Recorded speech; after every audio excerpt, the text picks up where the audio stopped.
दोस्तों, आज की कहानी में आपका स्वागत है। कहानी होने वाली है एक राहुल नाम के व्यक्ति की, और ये कहानी दोस्तों बिल्कुल रियल कहानी है। तो राहुल एक अपना पहले तो वो राहुल अपने पुराने घर में रहता था। फिर राहुल ने एक नया घर बनवाया दोस्तों।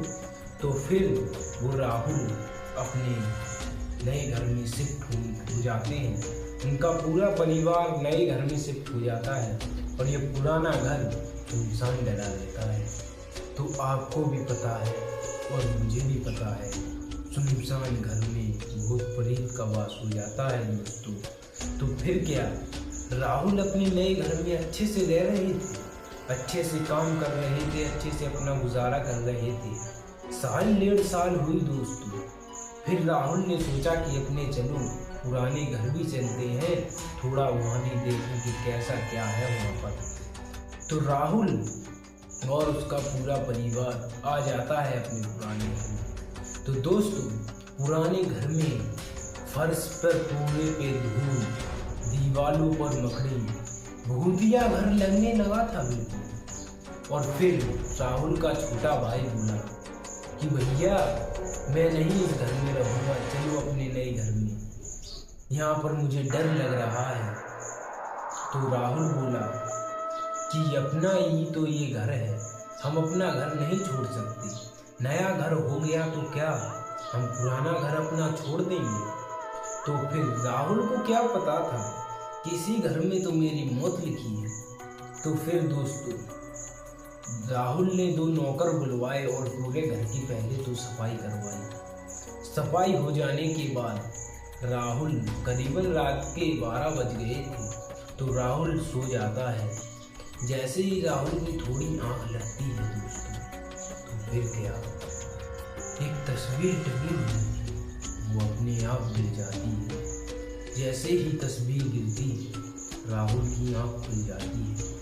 राहुल ने सोचा कि हवा से या किसी छिपकली ने गिरा दी होगी तस्वीर। राहुल इन चीज़ों पे विश्वास नहीं रखता था दोस्तों।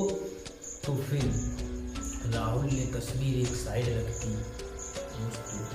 फिर क्या, रात के करीबन फिर 2 बज गए। 2 बजे राहुल का कोई कंबल खींच रहा था। जैसे ही राहुल ने उठकर देखा तो उसके सामने दोस्तों एक काली परछाई और उसकी लाल लाल आंखें दोस्तों। राहुल जोर से चिल्लाया, उसके मम्मी पापा आ गए। फिर क्या, उस भूत ने दोस्तों कुंडी लगा दी, खिड़की लगा दी। चिल्लाता रहा राहुल, चिल्लाता रहा। उसके मम्मी पापा बोलते रहे, गेट खोल बेटा, गेट खोल। फिर जैसे ही राहुल की आवाज़ बंद हो जाती है तो उन्हें लगता है उनके मम्मी पापा को सो गया। उन्होंने सोचा किसी सपने में दवा होगा, ये तो चिल्ला रहा था सपने में। लेकिन उन्हें क्या पता था कि मेरे बेटे की मौत हो चुकी है। फिर दोस्तों क्या हुआ, राहुल उठ तो जाता था करीबन 6 बजे, लेकिन आज 10 बजे तक राहुल नहीं उठा दोस्तों। उसके पापा मम्मी बुलाते रहे, राहुल उठ जा, राहुल उठ जा। लेकिन उनके मम्मी पापा को नहीं पता था कि राहुल की तो मौत हो चुकी है। जैसे ही फिर उसके पापा को गुस्सा आई तो उसके पापा ने गेट तोड़ दिए। जैसे ही गेट तोड़े दोस्तों, दीवालों पर खून लगा हुआ था, लेकिन राहुल का कोई पता नहीं चला दोस्तों। फिर उसी दिन से उनने अपनी वो हवेली बंद कर दी दोस्तों। और जब तक के लिए नमस्कार। और इसकी आगे की कहानी तुम चाहते हो तो मुझे कमेंट करें, मुझे सपोर्ट करें। मैं आपको आगे की कहानी